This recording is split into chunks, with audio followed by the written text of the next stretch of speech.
Merhaba, iyi günler. Dün CHP İstanbul Milletvekili Enis Berberoğlu nihayet tahliye edildi. Enis'in zaten yargılanması yanlıştı, mahkum olması ayrı bir yanlıştı. Tekrar milletvekili seçilmiş olmasına rağmen serbest bırakılmaması ayrı bir yanlıştı. Yargıtay en sonunda milletvekili olduğu için tahliyesine dokunulmazlık nedeniyle ama milletvekilliği bittikten sonra cezasını yatmasına hükmederek bir ilginç bir kararla bırakılmasına hükmetti ve dün çıktı. Enis diyorum çünkü kendisiyle uzun bir süre CNN Türk'ün ilk kuruluş döneminde beraber çalıştık. Ondan sonra da bu tanışıklığımız, arkadaşlığımız ve meslektaşlığımız sürdü. Yapılan baştan sona yanlıştı. Yanlışın bir yerinden birazcık dönülmüş gibi. Neden dönüldü? İlk akla gelen bunun Türkiye'nin özellikle ekonomik döviz kriziyle beraber ve Amerika Birleşik Devletleri ile yaşanan krizin ardından tekrar Avrupa'ya yönlü dönmesi ve Cumhurbaşkanı Erdoğan'ın önümüzdeki günlerde Almanya'yı ziyaret edecek olması ve dolayısıyla da belli ölçülerde temel hak ve özgürlükler konusunda bir takım normalleşmeler. Bunu yazan, çizenler var. Daha öncesinden yazanlar oldu. Bugünden itibaren de yazanlar var. Bunun devamı geleceği söyleniyor. Bu da zaten Türkiye'de yargı bağımsızlığı ve tarafsızlığı diye bir şeyin olmadığını, Türkiye'nin artık hukuk devletinin epey uzağında olduğunu ve yargının siyasi iktidarın denetiminde ve onun bir takım hesaplarına göre hareket eden bir kuruma dönüşmüş olduğunu maalesef bize gösteriyor. Enis'in çıkması tabii ki geç de olsa sevindirici. Hiç girmemesi gerekiyordu ama yine de bu halimize bile şükreder durumdayız. Ve şimdi beklenen isim, tahliyesi beklenen isim Osman Kavala. Osman Kavala 320 günü aştı. 18 Ekim 2017'de gözaltına alınıp 1 Kasım 2017'de tutuklanmıştı. O zamandan bu zamana neden gözaltına alındığı, neden tutuklandığı hala bir muamma. İktidara yakın gazetelerin yayınlarından anladığımız kadarıyla Osman Kavala'ya Gezi ile ilgili bir takım suçlamalar var. 15 Temmuz'la ilgili Henry Barke ile tanışıklığı üzerinden bir suçlama var ve de bir Kürt meselesi, PKK ile ilgili bir takım suçlamalar var ama bunların hepsi çok belirsiz ve uyduruk, yani uydurma da değil, uyduruk şeyler. Ve neden tutuklanmış olduğu, yani burada bir hukuk devletinde böyle bir gözaltının ve tutuklamanın hele 320 güne aşkın, 330'a yaklaşan bir tutuklamanın olmasının hiçbir mantığı olmadığı açık.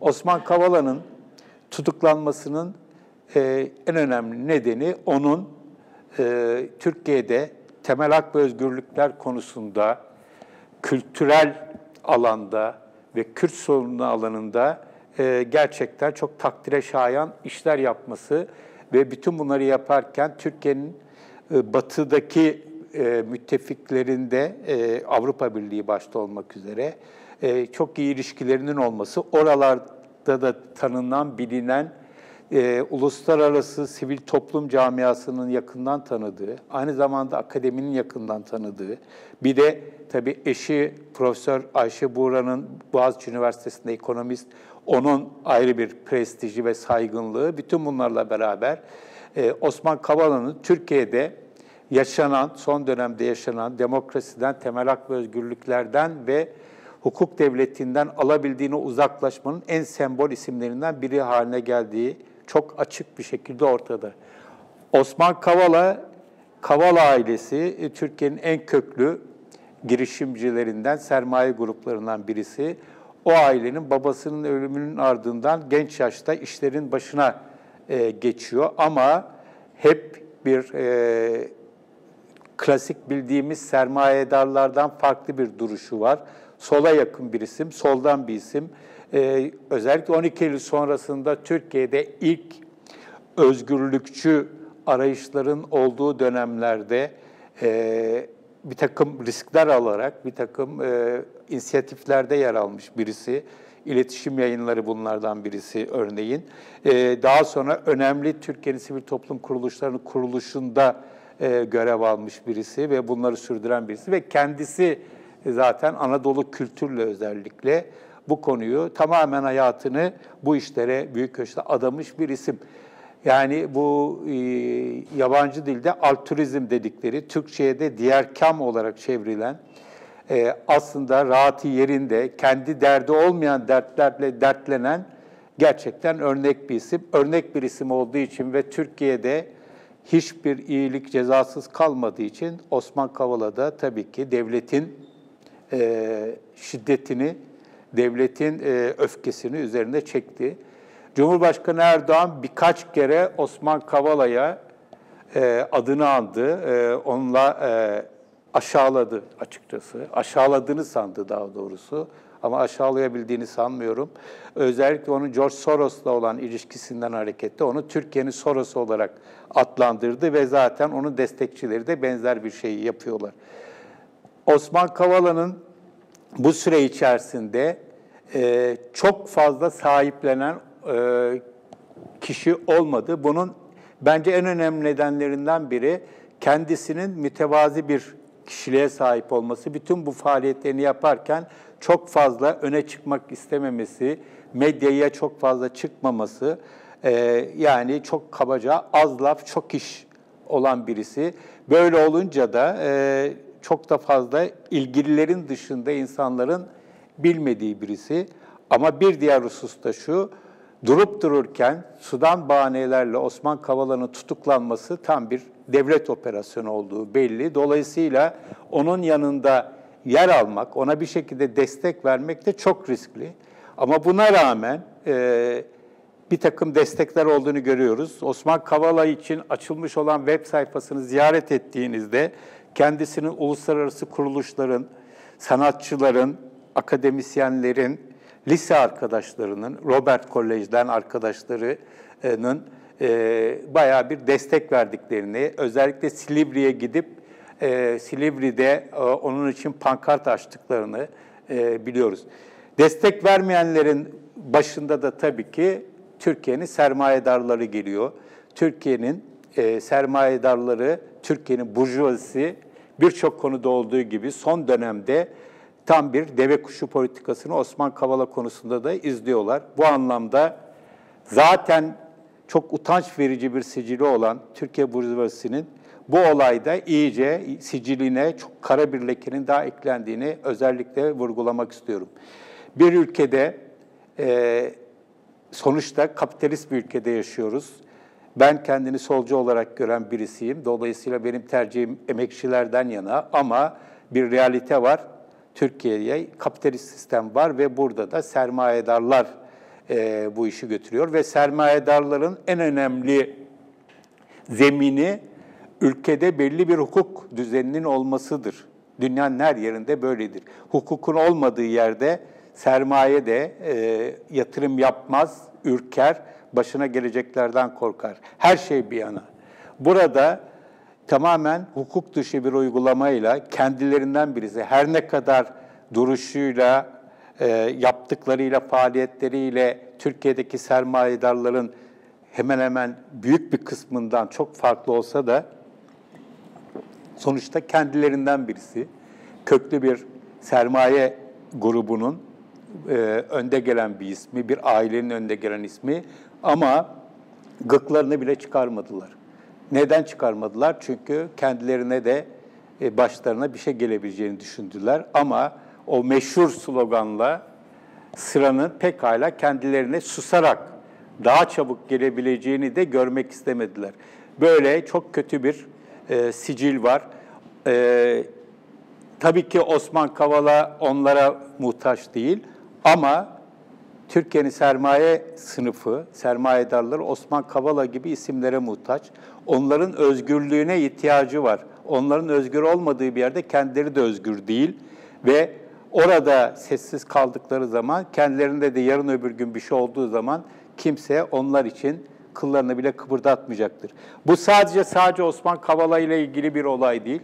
Türkiye'de sermaye sınıfının son dönemde yaşanan onca şeye karşı nasıl bir kayıtsızlık içerisinde olduğunu görüyoruz. Bunun en önemli nedeni AKP iktidarı döneminde Türkiye'nin önde gelen sermayedarlarının sermayelerini, gelirlerini, kazançlarını kat be kat arttırmış olmasıdır. Bunu Cumhurbaşkanı Erdoğan her vesileyle açık olarak da bir de anladığımız kadarıyla kendileriyle yüzde görüşmelerinde sürekli vurgular. Gerçekten AKP dönemi Türkiye'de ilginç bir dönem. Hem bir taraftan en alt sınıflara yönelik olarak bir takım yardımlarla, devlet yardımlarıyla yoksullara yönelik bir takım programlar varken ki son dönemde bunların bayağı bir azaldığını görüyoruz. Bir taraftan da en üst dilimin daha zengin, daha müreffeh olduğu bir dönem yaşıyoruz Türkiye'de AKP döneminde. Tabii bunun en önemli, bunu gerçekleştirmenin en önemli yöntemlerinden birisi orta sınıfların bayağı bir kayba uğraması. Bu konuda geçtiğimiz günlerde bir araştırmayı da görmüştüm. Yani en yukarıdakiler ve en alttakilerde bir iyileşme varken ortadakilerin çok ciddi bir şekilde kayıba uğradığı. Hele son dönemde şu son döviz kriziyle beraber bunun daha belirgin olduğu söylenebilir. Böyle bir dönemde hallerinden memnunlar. Mesela o halden memnundular. Cumhurbaşkanı Erdoğan bunu sık sık söylüyordu. Çünkü grev yapılmasına bile izin vermiyordu. Bir sermayedarlar eğer işlerini çalışanların haklarını isteme önünde engeller konulmasıyla sınırlarlarsa sonra yarın öbür gün kendi haklarını da pekala sudan bahanelerle gasp edilebileceğini görmeleri gerekir. Ama bunu görmek istemiyorlar.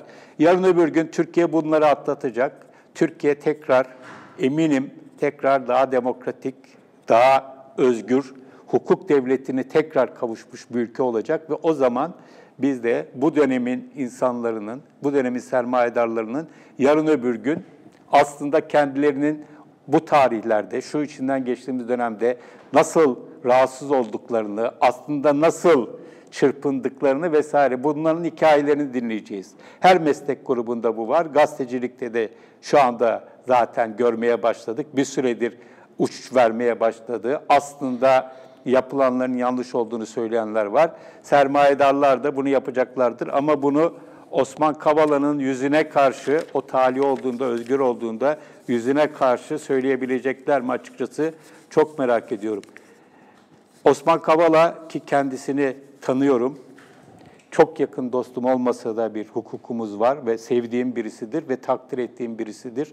Umarım en kısa zamanda tarih olacak, özgürlüğüne kavuşacak. Yine o mütevazı haliyle işlerine herhalde kaldığı yerden bu diğer kamp faaliyetlerini sürdürecek. Ama onun hepimizin gözüne bakarak konuşma gibi bir şansı olacak.